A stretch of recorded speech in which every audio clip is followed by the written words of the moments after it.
126খন পতাকা উৰিব টিয়াপুখুৰী উৎসৱত অহা 15, 16, 17 আৰু 18 জানুৱাৰীত টিয়াপুখুৰীত অনুষ্ঠিত হ'ব মহাৰাজত আৰু সোণালী জয়ন্তী বৰ্ষ উদযাপন।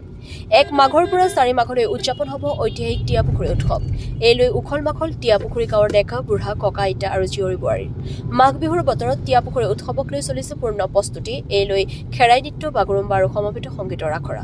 ইপিনে মূল আৰু উপসমিতিয়ে দিনে নিশাই বিভাগীয় দায়িত্ব মূৰ পাতি লৈ অহৰহভাৱে কামত ব্যস্ত হৈ পৰিছে। এনেহেন মাঘী দুমাহীত তাতে টিয়াপুখুৰী উৎসৱক লৈ থৌকি বাথৌ লাগিছে গাঁৱৰ জীয়ৰী বোৱাৰী, ডেকা গাভৰু আৰু ককা আইতাহঁতৰ। উল্লেখযোগ্য যে টিয়াপুখুৰী প্ৰাথমিক বিদ্যালয়ৰ মহাৰাজত জয়ন্তী আৰু টিয়াপুখুৰীৰ ৰশ্মিৰেখা সংঘৰ সোণালী জয়ন্তী উদযাপন হ'ব মৰমৰ ঐতিহাসিক গাঁও টিয়াপুখুৰীৰ পাৰত। ইপিনে গাঁওখনৰ ককা আইতাহঁতে টিয়াপুখুৰী উৎসৱ উপভোগ কৰিবলৈ অধীৰ আশাৰে বাট চাই ৰৈ আছে।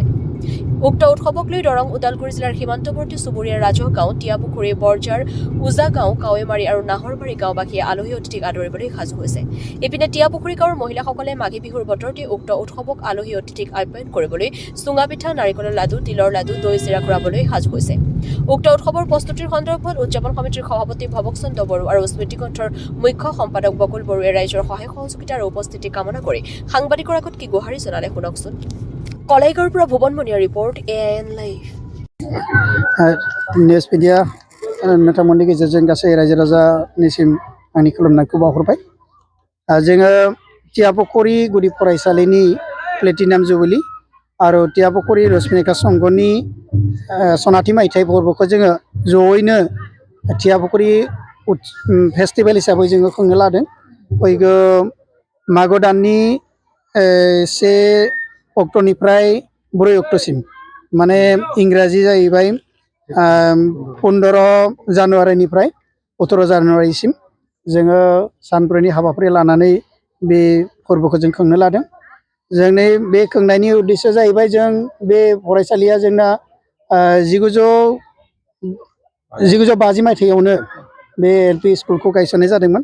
सिगाङाव एसामिस मिडियामानोमोन, दाथ' एसामिस गैला बेवहाय, बर' मिडियाम जाजोब्बाय। दा बे स्कुलनि दिनै 75 इयार्स बारलांबाय आरो बेखौ लानानै जोङो गामियाव जेसेबांखिना सेंग्रा सिख्ला बोराय बुरै जेसेबां दङ गासैबो जयैनो जोंखौ माने हेफाजाब होदों। माने रायजोफोरनि जायनोखि माने रंजानाय बे फोरबोखौ लानानै, बेखौ लानानै जोंबो माने थुलुंगा मोनदों आरो जों आसा फारियो जों निस्सय बे फोरबोखौ मोजाङैनो जों खुंनो हागोन। आरो बेजोंनो आं माने खावलायनो लुबैयो, गासै खाथि खालानि रायजो राजा गासैखौबो आं लेंहरदों, गासैबो फैनांगौ, गासैबो फैनानै जोंहा बेयाव माने बाहागो लाफैनांगौ। जोङो बे फोरबोनि गेजेरजोंनो जोंहा 17 तारिख जिहेतु गोलैबाय, 17 तारिखथ' आरो जोंनियाव आसामनि थाखाय मोनसे माने मुंख'जाथाव मोनसे सान, बे शिल्पी दिबस। बे शिल्पी दिबसखौबो जोङो बेजोंनो जों खुंनो लादों। आरो बे खालि जोङो जोंनि गामिनिफ्राय जेसेबांखिना मानसि बाहेरायाव थाबाय, सोरबा हाबा जानानै थांबाय, सोरबा खामानिनि थाखायनो सोरबा गोजानाव थाबाय, गासैखौबो लेंहरजोबदों जोङो। दासान्दि जोंहा 300निबो बारा मानसि दङ जोंनि टियापुखुरीनिफ्राय बाहेरायाव। गासैखौबो जों लेंहरदों, बिथांमोनाबो फैगोन, बिथांमोनखौ बरायनायनि बेबस्था लादों।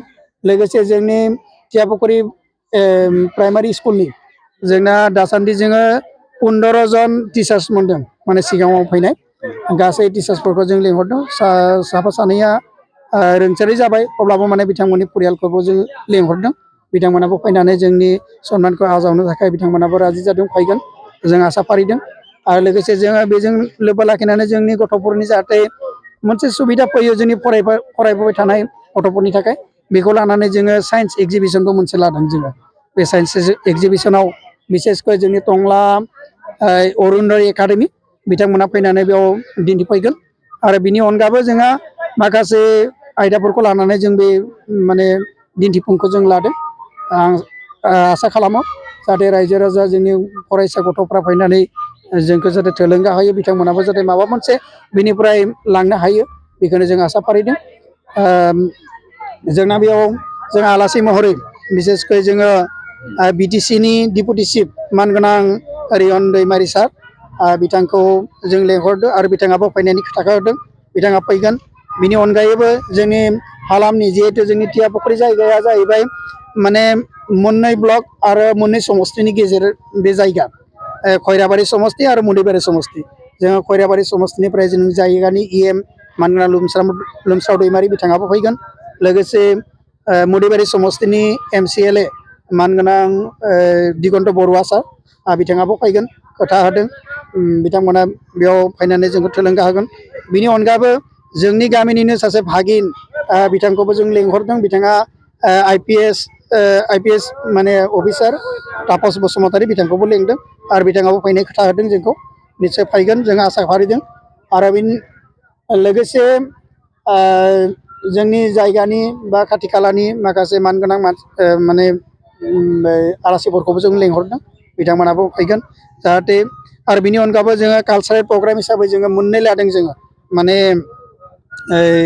हारिमु बिलिफां बे हारिमु बिलिफाङाव जोङो जोंनि जायगानि जायफोर माने दा खनगिरिफोर दङ बिथांमोनखौ अनार होनानै लेंहरदों बिथांमोनाबो फैनानै जोंखौ माने गोजोनग्लाय होगोन आरो बिनि अनगाबो जोङो माने गसाइगावनिफ्राय करुणामयि राभा बसुमतारी बिथांखौबो लेंहरदों बिथाङाबो फैगोन दा जों आसा फारियो जाहाथे जोंनि बे फेस्टिभेला मोजाङैनो जायो बेखौनो जों आसा फारिदों आरो गासै रायजो राजाखौ जोंनि नैबे फेस्टिभेलाव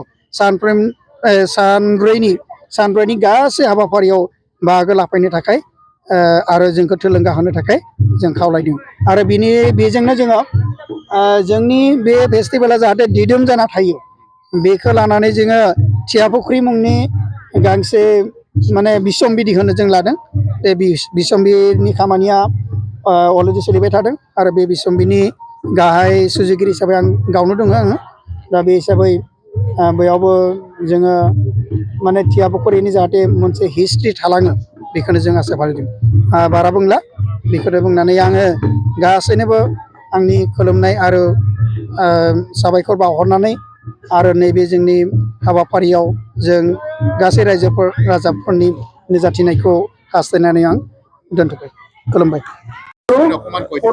আপোনালোকক ধন্যবাদ জনাইছোঁ আমাৰ টিয়াপুখুৰী প্ৰাথমিক বিদ্যালয় 621 নম্বৰ টিয়াপুখুৰী প্ৰাথমিক বিদ্যালয়ৰ আমাৰ মহাৰাজাত হীৰক জয়ন্তী ৭৫ বছৰীয়া আৰু লগতে আমাৰ টিয়াপুখুৰী ৰশ্মিৰেখা সংঘৰ সোণালী জয়ন্তী এই দুয়োটা উৎসৱ আমি একেলগে পালন কৰিবলৈ ওলাইছোঁ আৰু টিয়াপুখুৰী উৎসৱ পৰ্ব বুলি আমি উৎসৱটো উদযাপন কৰিব খুজিছোঁ এতিয়া ইয়াৰ সফল ৰূপ দিবৰ কাৰণে আমাৰ যিখিনি চাব কমিটিৰ মানুহ আছে তথা ৰাইজ আছে তেওঁলোকৰ সকলো সহযোগত আমি বৰ্তমান এইখিনি আগবাঢ়িব পাৰিছোঁ আৰু আজি এবছৰে ধৰা যোৱা মাঘ মাহতে আমি এই প্ৰস্তাৱটো লোৱা হৈছে যে সকলো ৰাইজক মাতি আনি আমি কথাখিনি জনাৰ পিছত তেওঁলোকে সহমত আগবঢ়াইছে গতিকে আমি আহি আজি এইখিনি পাইছোঁ আৰু আজি যিখিনি ইয়াতে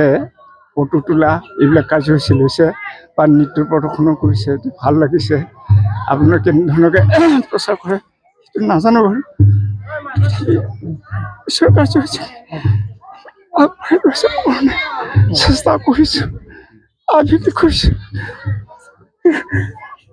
আশীৰ্বাদ যাতে আমি আগুৱাই যাব পাৰোঁ ইয়াৰ ভৱিষ্যত যাতে উন্নত কৰিব পাৰিব আৰু নৱ প্ৰজন্ম যাতে উচ্চ শিক্ষিত হৈ সমাজৰ দেশৰ মানে সুনাগৰিক হ'ব তাকে কামনা কৰিছোঁ এইখিনি কৈছোঁ যিকোনো খবৰ আৰু বিজ্ঞাপনৰ বাবে যোগাযোগ কৰক 7896121996